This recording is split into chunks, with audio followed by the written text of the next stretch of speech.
Hi students అందరికీ. ఈ NTA వాళ్ళ గురించి ఒక 1 వీక్ గురించి చాలా అయితే ఇష్యూస్ జరుగుతున్నాయి, రైజ్ అవుతున్నాయి. నేను అయితే స్పందించకూడదనుకున్నా. ఇది రైటో రాంగో తెలీదు. బట్ మనం ఎందుకు ఊరికే అనడం అని జెప్పేసి. కానీ నాకు తెలిసిన దాని ప్రకారం ఏంటంటే, కొత్తగా ఎన్‌టీఏ అనేది ఒక ప్రెస్ నోట్ రిలీజ్ చేసింది. అది ఇదే చూడండి ఒకసారి. దీంట్లో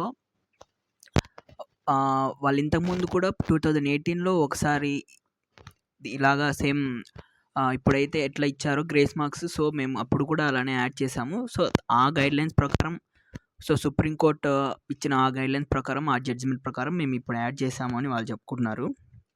సో అప్పుడు వాళ్ళ ప్రకారం అయితే సేమ్ 13/6/2018లో అకార్డింగ్ టు మామూలుగా 563 క్యాండిడేట్స్కి ఇట్లా కాంపెన్సేషన్ ఇవ్వడం జరిగింది ఈ రూపంలో, వాళ్ళ గ్రేస్ మార్క్స్ రూపంలో. సో వాటిలో వాళ్ళలో చాలామందికి 720 మార్క్స్, 718, 719 మార్క్స్ అట్లా రావడం జరిగింది. నాకు తెలిసి ఎన్టీఏ వాంటెడ్గా కావాలని, వాంటెడ్ మిస్టేక్, బట్ అన్వాంటెడ్గా చేసిందో మరి కావాలని చేసిందో అయితే తెలియడం లేదు. కానీ ఇక్కడైతే క్లియర్ కట్గా తెలుస్తూ ఉంది. 2018లో వాళ్ళు ఇలా చేశాము, కొంతమందికి ఇలా సో అడ్జస్ట్మెంట్ కాక సుప్రీంకోర్టు ఇచ్చిన గైడ్లైన్స్ ప్రకారమే యాడ్ చేశాము అని చెప్పడం అయితే జరిగి, కొంతమందికి సంథింగ్ 718, 719 మార్క్స్ కొంతమందికి యాడ్ చేశారు. దాదాపు 6 మెంబర్స్ దాకా 720 వచ్చిన వాళ్ళు ఉన్నారు దాని ప్రకారం అయితే. సో ఇంత బిగ్ మిస్టేక్ అయితే చేస్తుంది అనుకోలేదు నేను. చూద్దాం ముందు సుప్రీంకోర్టు జడ్జిమెంట్ని వీళ్ళు ఎలా ఏం చేశారో మీకు తెలుస్తుంది, చూడండి. సో అలా నియర్లీ 1563 మందికి అయితే గ్రేస్ మార్క్స్ యాడ్ చేయడం జరిగింది 13th June 2018 ప్రకారం.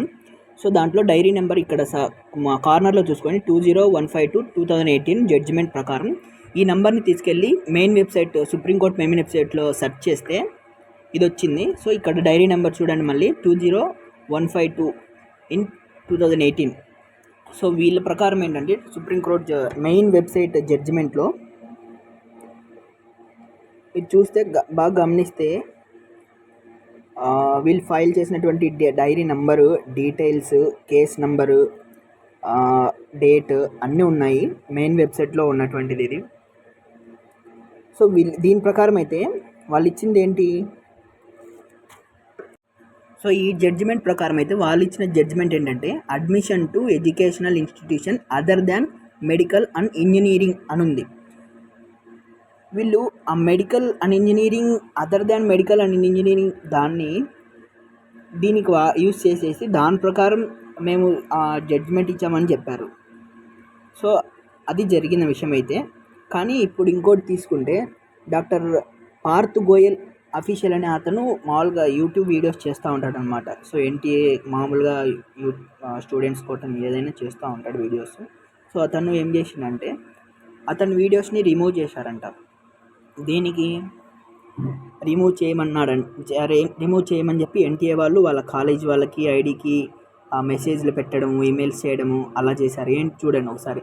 I have removed my videos regarding NEET scam because of someone had mailed to my college authorities. That's why I am raised voice against NTA being a student. Plus someone contacted my team to tell good things about NTA and they will give money. So దీని ప్రకారం అర్థం ఏంటి, అతను చదువుతున్నటువంటి ఒక medical student అయ్యింది, నువ్వు ఎన్టీఏకి అగైనెస్ట్గా voice raise చేస్తున్నావు అని చెప్పి వాళ్ళ అథారిటీ వాళ్ళకి మెయిల్స్ చేయడము. సో నువ్వు వాళ్ళ టీం మెంబర్స్కి నువ్వు సపోర్టివ్గా మాట్లాడితే ఇంత అమౌంట్ ఇస్తామని చెప్పి ఆఫర్ చేయడం, ఇట్లా చేస్తున్నారంటే ఎన్టీఏ వాళ్ళు. సో ఆయన చెప్పడం ఏంటంటే I think this is all is by people who have earned money by leaking paper. So ఆయన చెప్పడం అయితే ఆయన అది. So I think now issue has become big and there is no need of my videos has court will take action. So NTA వాళ్ళు ఎట్లాంటి ఇచ్చేస్తున్నారని దీని ప్రకారం కనబడుతుంది. ఈయన ఫేమస్ యూట్యూబరు, ఆయనకే ఇట్లా అన్నారు. సో ఎవరైనా వాయిస్ రైజ్ చేస్తే ఇట్లా ఆఫర్ చేయడము, మంచిగా మాట్లాడమని చెప్పడము. అదిగాక ఆ డైరీ నెంబర్ ప్రకారం సెర్చ్ చేసి చూస్తే దాంట్లో ఆ కేటగిరీలో other than medical and non medical, ఈ ఇంజనీరింగ్ వేటికైనా యూజ్ చేసుకోవచ్చు, other than medical and engineering అని రాసుంటే, కానీ వీళ్ళు మాత్రం దాని ప్రకారం మేము కరెక్షన్ చేసినాం, గ్రేస్ మార్క్స్ పెంచినాం అని చెప్పేసి అంటున్నారు. ఇది ఏమాత్రం కరెక్ట్ కాదు. వీళ్ళు చేసిన బ్లండర్ అయితే ఇది నాకు తెలిసి. ఇలాంటిదైతే చేయకూడదు. ఎంతోమంది స్టూడెంట్స్ యొక్క లైఫ్ ఆధారపడి ఉంటుంది. సో దీన్ని వాళ్ళు మామూలుగా ఇది చాలా బిగ్ ఇష్యూ అయితే ప్రజెంట్కి అయిపోయింది. చాలామంది అయితే